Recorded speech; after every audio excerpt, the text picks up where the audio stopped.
Okay, Sally, we're recording over here. So just whenever you're ready. I am also recording. Oh my good golly gracious. Guys, welcome to Wingin' It, the West Wing Podcast. Welcome. I'm Andrea. I'm Sally.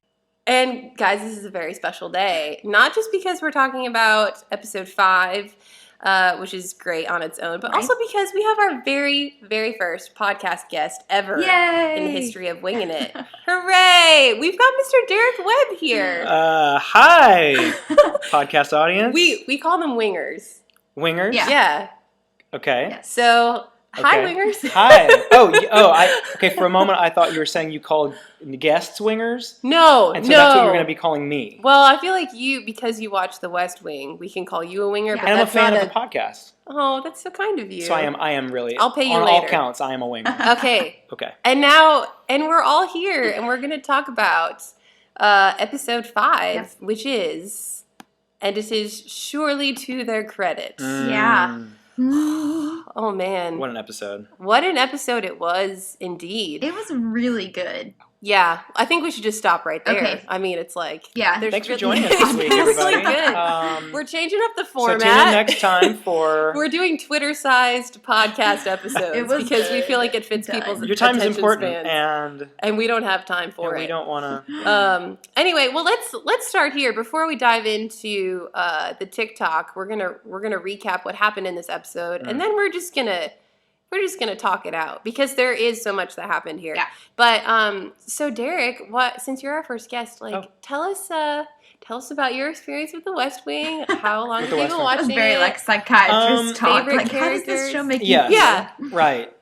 Yeah, I mean, so I love The West Wing. I've watched the entire series maybe 2 times, maybe 3 times. Okay. And I don't think... What years did it span? Surely you should know this. If I don't, then Sally does. I think it started in 99, Yeah, right? 99 to some other time. 2005, 2006? 99 plus 7. So that'd be 2006. Yeah. So I don't think I watched any of it while it was on the air. I think I didn't watch any of it till it was on Netflix. But I plowed straight through it, and I've watched it. I've watched it all the way through. I'm going to say 3 times the entire series. And, I mean, favorite characters... I know, it's hard to pick. It's like choosing it's an all-star children. Team. I know. Except for Mandy. We've already done some What is Richard Mandy Schiff? hating. What's his character's name? Toby. Toby is a favorite. Yep. I mean, yeah. Is there a thing online where you can take a personality test and it tells you what West Wing character you are? Surely there is if a there's BuzzFeed not, for there that. should be. If there's not, we're writing it. You guys need to write the algorithm. And dropping in a mention of the podcast. That's how we're going to do it. Hey-o. Update, there is indeed a BuzzFeed about it, so you can take that quiz on BuzzFeed. Do you feel like you are kind of a Toby? Maybe. I mean, I'm a grouch. but lovable inside and a strong sense of justice. Yes. Will stand up for what you believe in. I'm a 1 on the even Enneagram. Okay, which I think Toby probably is. Okay, I'm a 4, so I just I'm like a means. Sam or something. No, I don't know what that means. I'm like introspective or whatever. I also love. Who is Donna? Yeah, I love Donna because of the way the way she puts up with Josh. Yeah. She's just like, guys. There's so much Josh and Donna. There's so much Josh and Donna. And in fact, we have another pairing that we're going to ask your opinion on in this episode because Sally and I have talked about this. So it's really yeah. Another pairing? Yeah, another pairing. And okay, I have a question about when you have conversations about pairings. Oh, sure. Are you because I assume both of you have obviously watched your way through the entire series at least once. Oh, yeah. So that being the case, when you speculate about pairings, are you pretending as though you don't know the future and staying in your chronological sequence of watching episodes? This is a good thing to say now. So we're going to try to be spoiler-free. Spoiler-free until the end of the episode. And then we can just talk about anything I just mean so if you guys have a conversation about here's a pairing and wouldn't it be crazy if these two, what if deep down you know whether or not it happened? Because you've seen the whole series. We try to keep it. Yeah. We try not to have any spoilers, so we keep it in the present day. Because I've told so many people to start watching it that I have some first timers who are along for the wing. Okay. However, so you're just speculating about pairings. Speculating about pairings. However, we also speculate about things that we know are never addressed in the series. Yeah. Okay. So these are actual So sometimes you play hypotheticals. dumb for the sake of your first timers. And sometimes we're just dumb. so we'll see what happens on this one. But it's all fair game. Okay. It's our podcast. Yes, so it is. I'll turn it around if I need to. You can cry if you want to. Yeah. Dang it, that's so good. Okay, Sally, we didn't talk about it, but do you want to do the TikTok, or shall we just give a quick rundown? Or wait, we didn't sing. Oh, we didn't.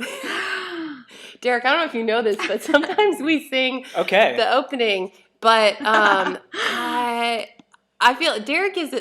I mean, do you want to introduce yourself for like the only thing I really are? Because this is intimidating. If you guys sing at the end, I just want to do the do do do, the very last 3 tones. If you just want to do that again, then bells. What are they? You'd have to ask. It's my favorite. It's my favorite sound because that's where the theme falls a little bit out of time, and so it's like those last 3. That last little melody is slower, and you know that you're about to be thrust into the episode. Yeah. So, boy, those are nice. Man. Or actually, I love that sound, but the other thing about the theme I love is the cymbals. The swelling of the cymbal right before the majestic intro. I know. Oh, it's my favorite. That's why we do it. I mean, we can play it. I just don't know how to turn it off. Ready? Does it play? Are we going to hear it? Okay, sorry. That was just, I tried to play the theme song while we were recording. Can I do something really quick? That I'm a professional. I'm like a Boy Scout. We should have you on here. So I'd love to be the third. Okay, so should we acknowledge what just happened? We got so excited about hearing the theme song, we tried to play it and it crashed. We tried to play it live. Sorry, guys. Okay. So this is why we sound... It's too good. This is why we sound so bad when we sing it, because we're actually singing it a cappella. Yeah. And because it's like the national anthem. Right. The range is so big. Yeah. And I presume you're talking about the emotional range. Yeah. I mean, it's like you can't, my heart can't go on, Celine. It can't do it. We're lucky we made it through the beginning of season 2. Okay, you guys were already a ways in, and we haven't even started talking about it. It's fine. Do you guys need to sing so we can get on with it?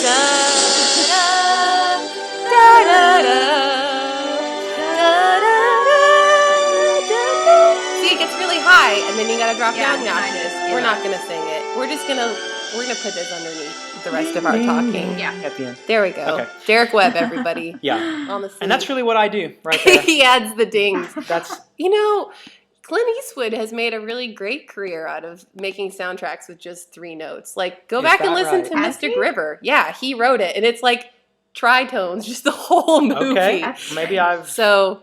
You're welcome. 2 for me. Yeah. Anyway, okay, so let's dive in and talk about this episode in the TikTok. Okay. All right. So, Wingers, if you're still out there, we are talking about episode 5, and it's surely to their credit. And Sally, what are the main things that happen in this episode? Well, we have a lot going on. We have Sam and Josh are trying to figure out Josh's insurance situation after the shooting, so that's going on throughout. True. Ainsley Hayes is joining us now, like officially. She is starting her job, so we've got that going on. CJ also is trying to talk to this general who wants to go badmouth the president, and the president and the first lady are trying to get some action. So I think that's most of what's going on in this episode. To Donna's chagrin, who is trying to get him to read the weekly radio address. My gosh. Yeah. And the weekly radio address. One Take Bartlett. Yeah, One Take Bartlett. Like, what is... Yeah, so we can just dive on it. Because seriously, Bartlett can do all of these live TV addresses all the live long day, but a radio address that he's trying to pre-record, he's simply incapable of doing. Yeah, it's really weird. True to Bartlett to me that he would get since he's not live, that he thinks he can get nitpicky and break off and go on tangents and do whatever he wants to. I think that it's right up Bartlett's alley. Also, why is Donna even on this assignment? I thought the same thing. Because it's not really, she's not in the communications department. Is this because Mandy isn't here? Maybe. I don't know. I just thought it was weird because Donna doesn't normally do that kind of thing. Yeah. So yeah, there's so many. Where do we want to start with this episode? Because it's Ainsley Hayes' second day on the job, I believe, or her first official day. She just got hired last episode. Yeah, it's her first official day on the job. Derek, what do you feel about Ainsley Hayes? You guys, this episode for real. so many heroic moments in this episode. Oh. Like, there's so many. Almost every main character has a hero moment in this episode. Don't you think? Yeah. Ainsley Hayes, man, what a great character. I mean, I love how they introduce her. I love how... Who's the chief of staff? What's the chief of staff's name? Leo. I love how Leo is like, basically keeping her in the dark about how few people really understand that she's coming on the entire time. And yet, totally fatherly and pastoral even in the way that he like is taking her around. It's really not his job. No. And she says that too. Like, she does you're the say chief that. of staff. And Walks I'm kind her- of like, yeah, maybe you should be going and doing other things. Yeah, there are wars. Yeah, but he's walking her all the way down to the basement, to the boiler room or whatever. No, she's amazing. And like, weren't there previous? I mean, forgive me because I'm not watching it in sequence with you guys, but I definitely brushed up on this particular episode. Yes. But like, was there context episode where we basically kind of get a feel for her republicanism and why she would be like, maybe on a talk show? Or yeah, the like one an appearance? just before us is when she beat down Sam on Capitol Beat down Beat. Sam. Yeah. That's what it was. Yes. Yeah, man. And so I love like her idealism in this episode. Like, she's like, and she even kind of brings that out of who's the White House head counsel? John Larroquette, who is what's his name? Lionel Tribby. Lionel Tribby, Yeah. not Lionel Richie. Lionel Tribby. Yeah. That would be crazy if that had been Lionel Richie. So distracting. Is it me? But we're not. But anyway, see, she even pulls it out of him at one point, and no, she's the like perfect moment for a character like her on this show, in my opinion. Man, I love her. Me too. We're just gonna talk about how much we love her the whole I episode. know, she's the best. Man, there's I don't want to move too far ahead. I mean, I have a lot. I have a lot I can say about her storyline in this episode, but go for it. I'm going to take it easy. We don't have to go chronological. We've Yeah. abandoned How you feel. that format. Yeah. Follow your heart. Well, Derek. I just love how she is like, you can't. She takes a beating the whole episode, one after the other. She feels she doesn't know why she's there. It's against all odds that she would have taken this job. And yet she like throws completely into the job and totally, she's like one beat down after the other the entire episode. And especially with the two dudes who are like, she gets sent over her first assignment like to go. the biggest jerks ever. After she even takes the office in the boiler room and she's like, and dude walks in and tells her she has to go do this. And she's like embracing it. She goes over there and she tries to be so differential. Yes. And so like she's trying to give them good advice. And then terrible. And then the flowers with the note. Yeah. Like it's the worst. It's the absolute worst. But then here comes Sam's hero moment. Okay. Right? Every character has a hero moment in this episode. It's true. And it starts because Sam is still, except for the president, ironically. He's the only character in this episode who doesn't have a hero moment. Yeah, he doesn't have any kind of hero moment that he wants to have. No. Not So any to speak. moment. But Sam is still, up until the very end, it's still very ornery about the fact that she was hired at all. Exactly. And he's still embarrassed by the fact that she beat him down in public on TV. Yes. And he's a total jerk, which we don't really get to see Sam being a jerk. Too often, which I'm okay with. It's kind of the anti-jerk. Yeah, but then of course he like so quickly comes around and he's like snaps back into Sam mode and he's like, oh wait, yeah. Actually, I kind of wanted to play the audio clip of Sam and Ainsley because at the end of the episode where she just asked like, hey, can you be like rude to me tomorrow? And instead of us giving a line reading, we'll just drop it in here. Sam, do you think there's any chance that you could be rude to me tomorrow? Tomorrow is Saturday. I will be here. You can call me and be rude by phone, or you can stop by and do it in person. Because I think if I have to endure another disappointment today from this place that I have worshipped, I am going to lose it. So if you could wait until tomorrow, I would appreciate it. Oh man, that's one of my favorites. It's so good. Yeah, it's so good. That's one of the moments that we're already like endeared to Ainsley, like we love her a lot already. But that moment where she's just like, if I have to endure another disappointment, she's trying so hard to hold it together. It's so like human and relatable, and you're just like, oh man, she's just great. And it's kind of against all odds that she would be there in the first place. Yeah. So she's enduring all this as a total fish out of water. Oh, yeah, I want to, let's just do all of our audio clips all together. Let's just at listen the to top. the whole episode. We're basically going to stop talking, Just give and it all your away. boss is never going to know you're listening to The West Wing all day at work. That's why we're here. No, I just love this part where she's talking to Leo, and he's trying to give her the orientation, and basically John Larroquette walks in with like the biggest cricket bat ever. It's just, it's pretty funny. So here you You go. haven't told him yet. I have, in fact, not told him yet, no. So you lied to me just then. I'm a politician, Ainsley. Of course I lied to you just then. My first day is getting off to a great start. It's about to get better. Why? Leo, Lionel Tribby is on his way over. I just want to die. That's the White House. You get used to that feeling. Maybe I should go. Ainsley. No, maybe I should go so you two can talk by yourselves. You're going to meet him right now. It's going to be fine. It's not going to be fine. He's going to yell and scream. I've seen him on TV. Well, that's TV. He's making a full-throated defense of the president. That's what we do. Believe me, in real life, when the cameras are off... I will kill people today, Leo. I will kill people with this cricket bat, which was given to me by Her Royal Majesty Elizabeth Windsor, and then I will kill them again with my own hands. I mean, it's the comedy in this episode is so great. And Because we know- that after the moment where Leo's trying to convince her that no, he's a total Yeah, softie and he'll yeah, be fine. it's And then he walks with a cricket bat. But can we Like talk the about the biggest cricket cricket bat bat though? ever. Like, would he be allowed to have that cricket bat? Because then, in the very next scene, he walks into the Oval Office like super angry and is yelling at the president with his cricket bat. And I'm like, I don't know about this. Yeah, Like no Secret Service stops him at the door nobody's Exactly. done that with a since cricket like- bat, and it's a live recording going on in the office. like who's Right. not doing their job at the? Where's Mrs. Landingham? Yeah. What is she doing? Yeah, that was not Seriously. good. I think She's that was taking a nap or something. one of those moments that Sorkin was more concerned with storyline than like how realistic it is, because he said that a few times. I think this is one of those times. I had to Yeah. suspend my belief for a moment. Imagine Yeah. a lawyer with a cricket bat storming into the Oval Office while he was live recording I mean, the radio address. I'm sure it happens every day. Oh, Yeah, probably. probably. But the audacity of Homeboy to do that. Yeah. I mean, this is the first time we're meeting him, so I was a little taken back. Like, hey, even Toby doesn't ever do that. Nobody comes flying into the Oval. Mm-mm. No. There's no like. You No, walk he into gets a the call Oval. or somebody Yeah. pokes their head in. Yeah. Without even the cricket bat, his opening line is, "Mr. President, have you lost what little you have left of your mind?" So that's not so friendly, man. No, dude. No. So I mean, he feels like a boss. Yeah.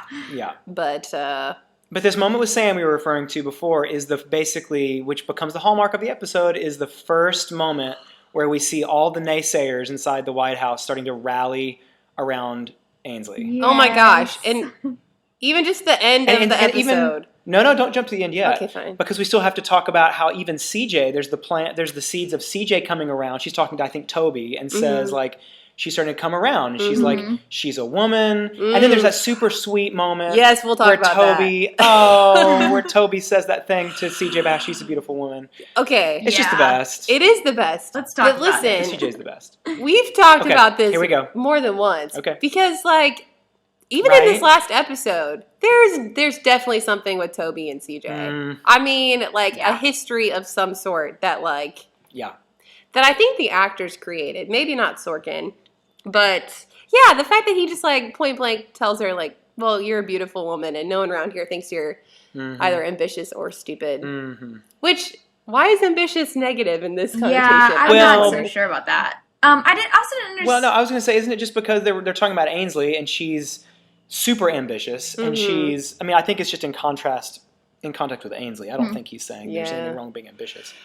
I didn't. Good, She okay. then, I don't then know. she said, "Toby, it only took you 2 years." Is she saying like it only took you 2 years Wait. to say I'm beautiful, or it only took you 2 years to acknowledge that I'm like a successful woman?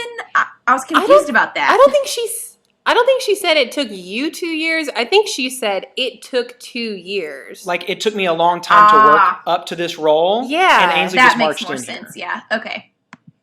I guess maybe that's what I thought. That's kind of what I thought too. But it was weird. Like, I was kind of waiting for her to like reciprocate this nice moment, and instead she was like, "Took 2 years." I'm like, Well, okay, which is a kink in the armor of your theory about the love connection, because if there was something simmering there, then she would have said, "Well, you're not so bad yourself, Toby." well, no, I mean, like, You see what I mean, though? No. Instead, she was like making it about the moment it was about. Yeah. It just this was not depends a good on one. what kind of love connection. Like, maybe Toby just has unrequited love. And so we don't know. Like, I don't know. It could be anything. All right. Fair enough. I'm just saying. There are many instances. There's tension between them throughout the series. There's tension there that you do not get with like CJ and Josh. Yeah. No. Probably much to Josh's chagrin because he just wants all the women to want him all the time. And they probably do. Let's be real. Face it. I mean, it is Josh. That's fair. There's a little Josh and Donna in this episode as well when she's not busy on Bartlett duty. A little bit. Which is most of the episode, though. Yeah, she's just wrangling him on the radio. And he has some sort of line about, like, insurance victory, and the weak shall be made mighty. Not might is right, but rather might for right. And you're just like, what are you talking about right now? That's literally my reaction. What are you talking about? Surely it is. But that's just such a Joshism, though. It is. It's just like great day. Because he loves to sound smart, and he's over dramatic, and yeah. And they're, like, eating lunch in his office. And I don't know if you noticed this, but on the chalkboard in the background where he, like, keeps tally of, like, who's voting which way on different bills, it says Donna's birthday, and it's, like, circled a bunch of times. I think she probably wrote it on there. That's cute. These are things that she probably did then. Yeah, because there's no way that he wrote that. No. Yeah. And he's like, don't eat my fries, which she immediately does. Because that's how close they are. Yeah. And we love it. What else did you have notes on, Sally? Oh, I mean, well, there's the whole Josh and Sam and the insurance storyline where Sam wants him to sue the KKK. So that's interesting. Yeah, it is. I mean, I've never tried to do it myself. I feel like it should have been more interesting to me. I don't know if there just wasn't enough, like, devote. I liked how, like, protective Sam and Toby in other episodes are of Josh. Like, at one point, Sam mentions that Toby tried to throw out the Bill of Rights already, and they're just talking about, like, referencing how seriously they are, like, mad about this, and they want justice for Josh, so I like that. I liked that part of the storyline. Yeah, I also like the line when Sam tells Josh he might have to get a paper route after school to help pay for the insurance bills. Which is true. I mean, again, I think it's a great way for the West Wing to bring to light issues and in a way that's not too heavy-handed, but makes them human and real by putting them in context with people that we love already. Mm-hmm. Well, and this episode, again, other than the random Bartlett storyline, is all about, like, team dynamics and how everyone supports and rallies around each other. Both Sam's being protective of Josh, and everyone, first CJ, first Leo, then CJ, and then Sam, and then everybody around Ainsley. And, so there's all this camaraderie and team building that we're seeing. Yeah, and CJ's being protective of the president, too. Yeah. That's true, actually. Yeah. So, again, Bartlett is the only non-hero in this episode. But the other thing... He doesn't get the MVP. No, but he gets it in every other. But so the only, like, he's, like, over the top good so much of the time that he has to have some moment. Yeah, he has to share where he's just, as he says, Randy. And that's him being a team player off screen. That's true, I think. Man, he's so generous. He's so good. I met him in an airport once. Oh my gosh, don't even... That'll be a story for another episode. But anyway, that'll just be a little...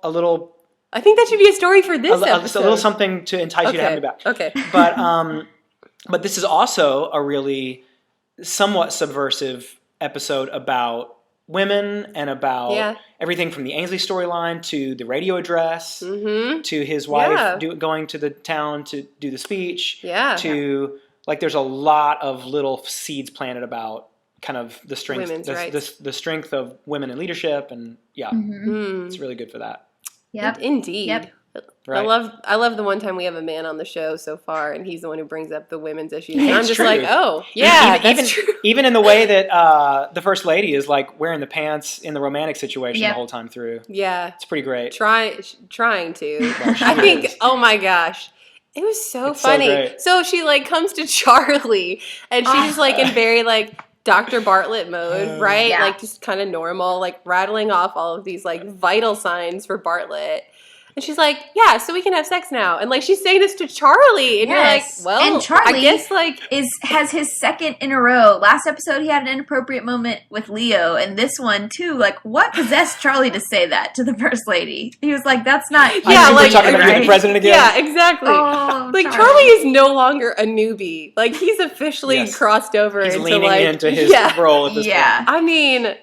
but I guess that's, like, his job. He's the personal aide to the president. So if she really wanted to, like, get a message to him, it's not like she can just text him. Oh, no, yeah, that's fine. Like nowadays. Yeah, personal aid. Huh. Yeah. I wonder how much the president texts people. You know what I mean? Because, Bartlett? like, yeah, I know Jay-Z's on the text because he says so in his songs. But, like... Well, but Bartlett, you also have to remember, during the years much. this aired, it was... I don't want to look at the Venn diagram of West Wing and Apple products, but I'm curious that it wasn't quite as common at that point. No. Yeah. That's true. Nowadays, she probably would have just... Like Charlie is Siri now. Or Snapchat. She would have Snapchatted the president. Wow. Yeah. I know. A lot of people still do that. That's probably why Obama wanted to keep his BlackBerry. Yeah, it's weird. He's on Twitter now. So he could get the Snapchats. I don't want to know what's going on there, guys. Well, I don't want to know. We're not here to talk about No, it's neither here nor there. Yeah. But, and then, oh my gosh, and then Mrs. Landingham comes in, like, amidst Bartlett, like, coming in to see Dr. Bartlett, and it's hilarious. I love, that Mrs. Landingham is back from wherever she was the last episode or two. But then later, when they're trying to hook up in the residence, he's like telling her to take her clothes off and telling his wife to take her clothes off. And he's like, if you don't hurry up, I'm going to get Mrs. Landingham drunk. Yeah. I was like, that was a drops microphone moment for me. I was like, absolutely done. So good. Like, I can't even. Such a good moment. Can't even wrap my brain around it. Nor do I want to. Yes. And then as soon as Bartlett and his wife, I should stop saying Bartlett, as soon as they start talking while she's, like, getting dressed or whatever, you just know it's going to completely derail. Yeah. Like, they're going to start talking about something, and it's just not going to happen. Yeah. Classic. Missed opportunity. That he, sticks his foot in his mouth, and then he ends up with a radio address. But it all turns out fine. Just not on Friday. This whole episode was really, they were giving Bartlett a rest in this episode a little bit. Like, there was a lot, all of the episodic kind of, the shorter story arcs were all about the team. Like Bartlett didn't play a huge role in this. Yeah. I mean, they just kept flashing back either to him trying to get in the sack with Dr. Bartlett or trying to nail that radio address. Yeah. So he couldn't nail anything. He nailed nothing in these episodes. A swing and a miss. Yeah, swing and a miss. Oh. You know who didn't miss, though, is CJ. I mean, this was like, it was a little... What a rock star. It was just a very brief storyline at the beginning of the episode, and then there was so much else happening with Ainsley and all that stuff, and it just kind of circles back around in, like, Act 3, and she's talking to this 3-star general in her office, and Homegirl holds it down against a very formidable military and with the ace up her sleeve at the end with that medal. Yeah. Oh, gosh. I mean, that's politics right there. Her face. You always know how you're going to control them. Her face when he calls her kitten and lady, she just acted that perfectly. Because you can tell she's like about to go off, but she's holding it in too. It was awesome. Because she's trying to be respectful, like, of his stature. Yeah. But, I mean, she also doesn't want... So the storyline is that this guy is, lining up all these appearances. He's retiring. They think he's going to speak out about the president in a negative way. And so she's trying to keep that from happening. So she's really just single-handedly defending the administration, like, point by point with this guy, like, toe-to-toe in her office. And, man, it's super intense. Yeah. But Allison Janney. Oh, my God. And so this is CJ. I think this episode, like, displays both CJ and Sam at their full height of power. Yeah. Like, this is CJ absolutely, like, spreading her wings and doing what she does best. Oh. And then Sam, too, when he I'm not trying to derail us, but when he marches out of...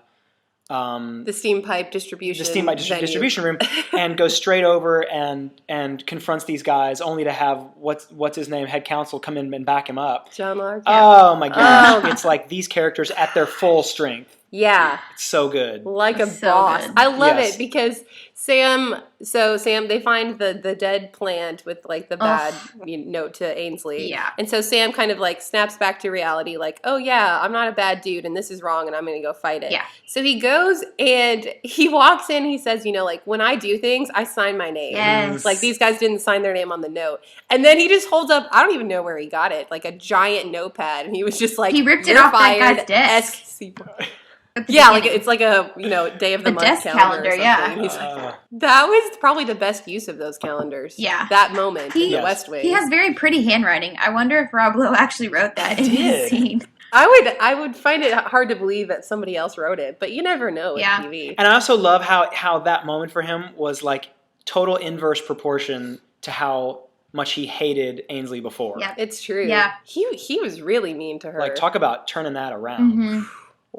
Like a boss he was. And there was another tick mark for Ainsley because, like in the good column, because when they find the flowers, Ainsley she's crying at first, and then she tries to like get herself together and act like the meeting went fine. Like she doesn't do it successfully, but she tries her best to not let it seem like it's affected her or like give them up and have Sam go after them. Right.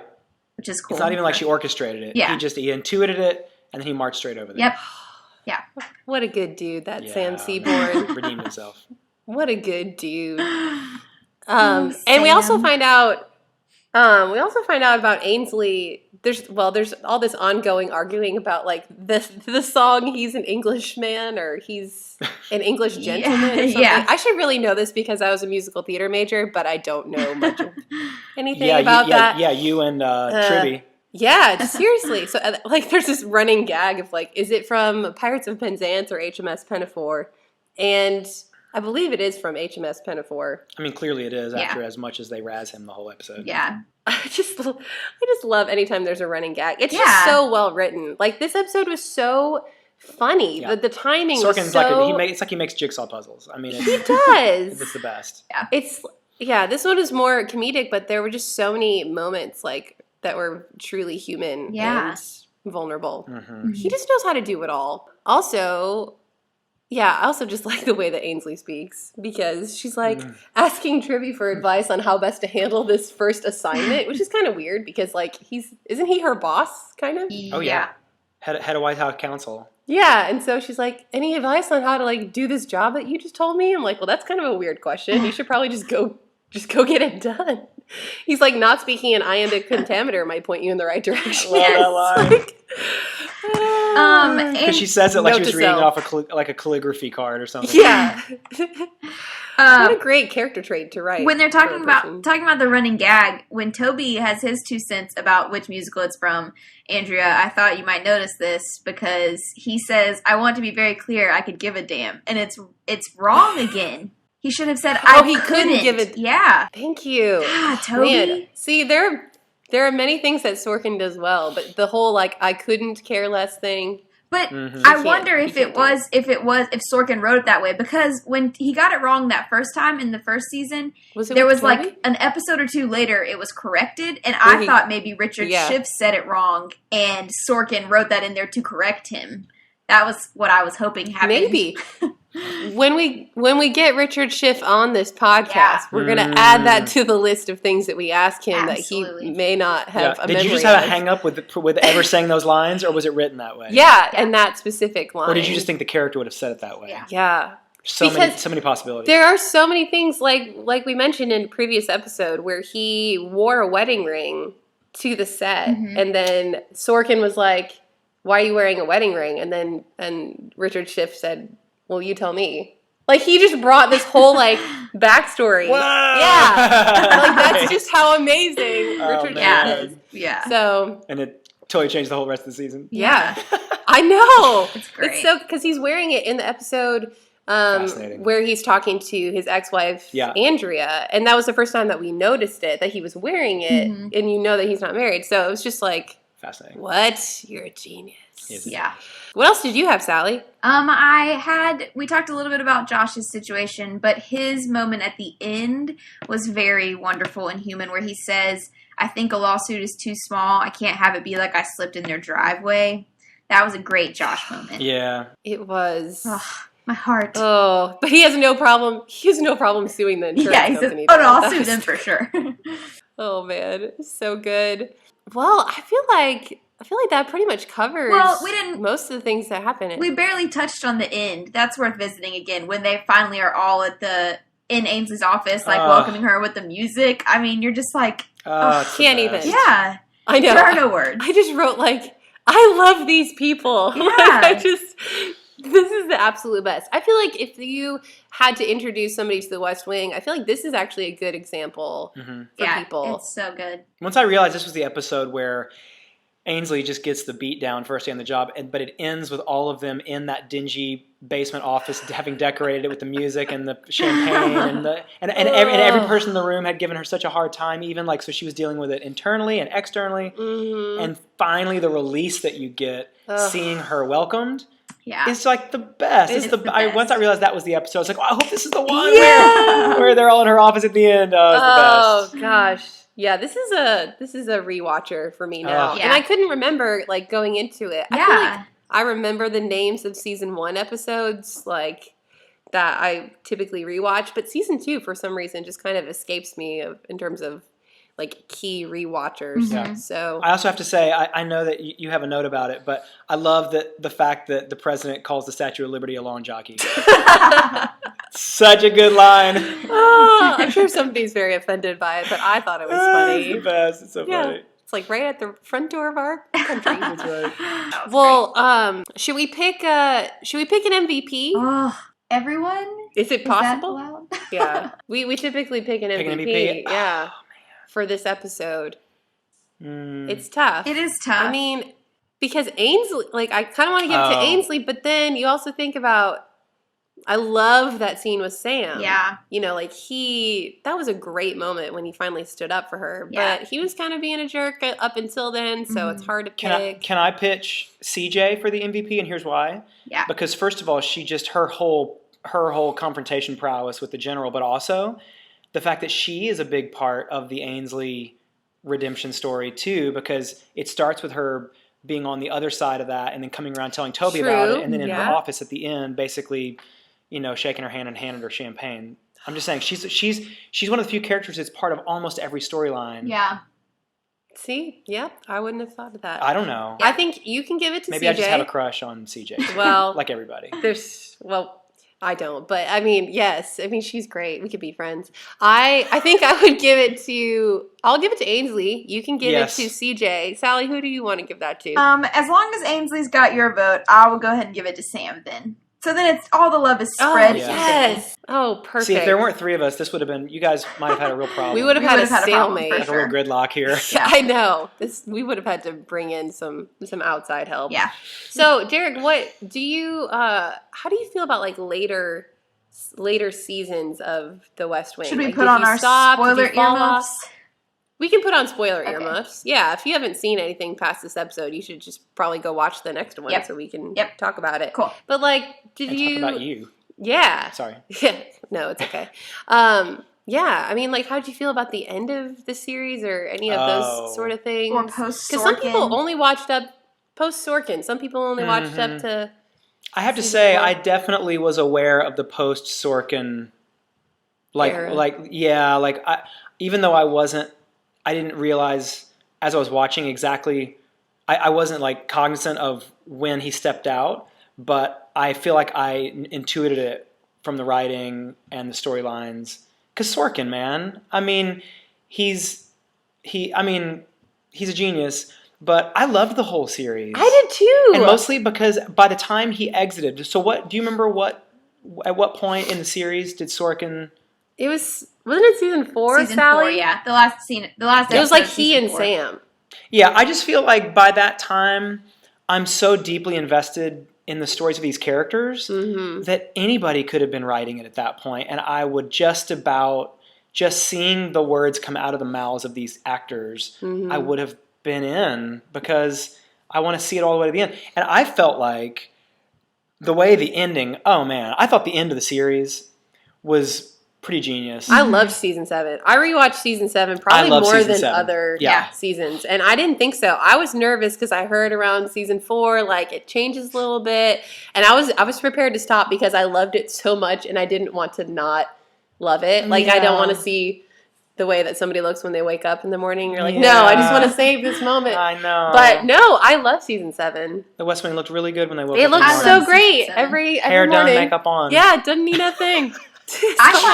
I did think season 5 dipped a little. I also think it's different for us when we're like binge watching because we're consuming it so differently that like I was just going through it so quickly and so I just wanted every episode that like I think it was harder for me to notice the quality dip, if that makes sense, versus people who are watching it over a longer term.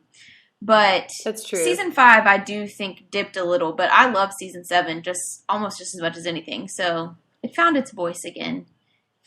My friend Natalie is watching it for the first time right now, so she'll frequently text me just out of the blue about The West Wing. And she said, I'm in halfway through season 5, and she said, if something doesn't happen with Josh and Donna, I think I might lose the will to live, or something like that.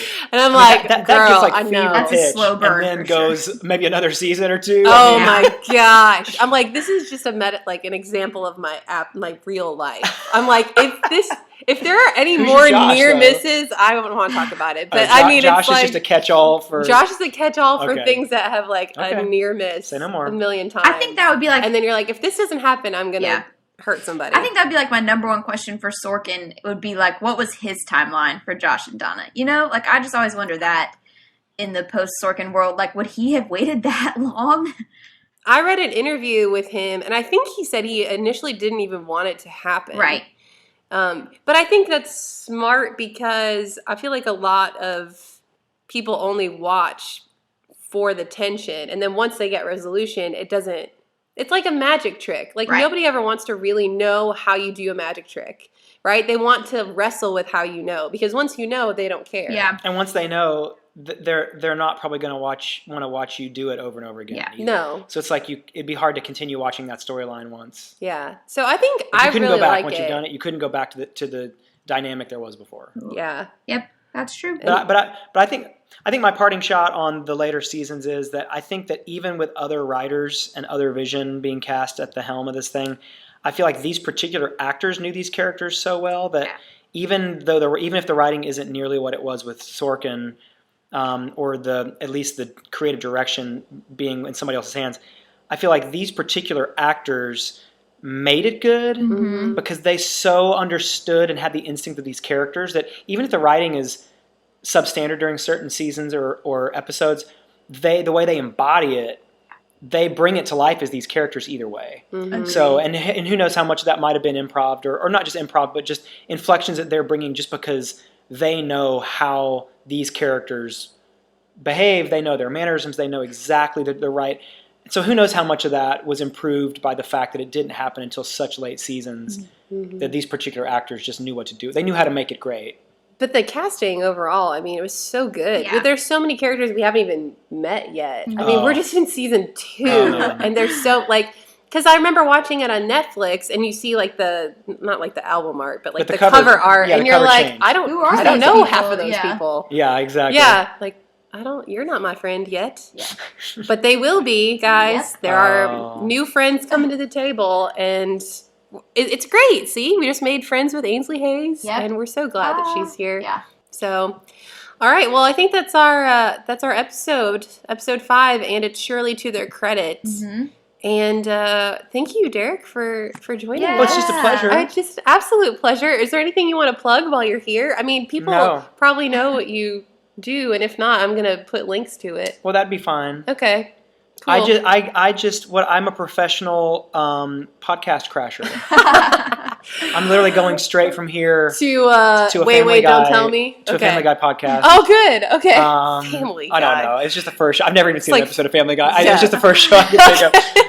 I was like, wow, you have a very diverse palette. No, I don't. But I'd like to. If I didn't imagine that everyone wasn't starting one right now, I would totally be starting a Daredevil podcast because that show is ridiculous. I just finished it. Well, you could start. So that's just I could just leave this running, and it could be like a mashup. You guys leave, and I'll just start talking about Daredevil. We'll go watch the first episode. I've seen the first episode, so I could jump on for the first one. But that's it. Oh, it's so Perfect. good, you guys. It's really Okay. good. Sally's always ready. No, it was a pleasure. Thank you. Thanks so much. So I think you guys have been smart about the fact that this just leaves you nowhere but up to go from here in terms of your guests. Yes. Oh, no. Well, we might just say no more. That was so good. Oh, well, I don't really? know. Oh, yeah, no, I think, yeah. No, we do have some. I've spoiled you now. We're reaching for the stars. I've ruined you for, I know. We're reaching Oh, for you guys have got to get, West Wing. You guys have got to get everybody on. Oh, Well, we'll talk goal. about it. Come on. We're gonna underpromise and overdeliver. I mean, start with those two assholes who got fired on this episode. Yes. Those two lawyers, Perfect. Dave, or whatever those two guys' names were. Start with one of those. I don't know. Just pick somebody. They'd be thrilled. Yeah. If maybe if Ed and Larry Couple cool girls get want their to talk stuff to him on a together. podcast, man. If I was that dude, what's he doing right now? Ain't doing nothing. Nothing. He would love to do this. Yeah, he got fired. For sure. Anyway. All right, well, just everybody watch your email inboxes because we're coming for Coming you. for you. West Wingers and your agents.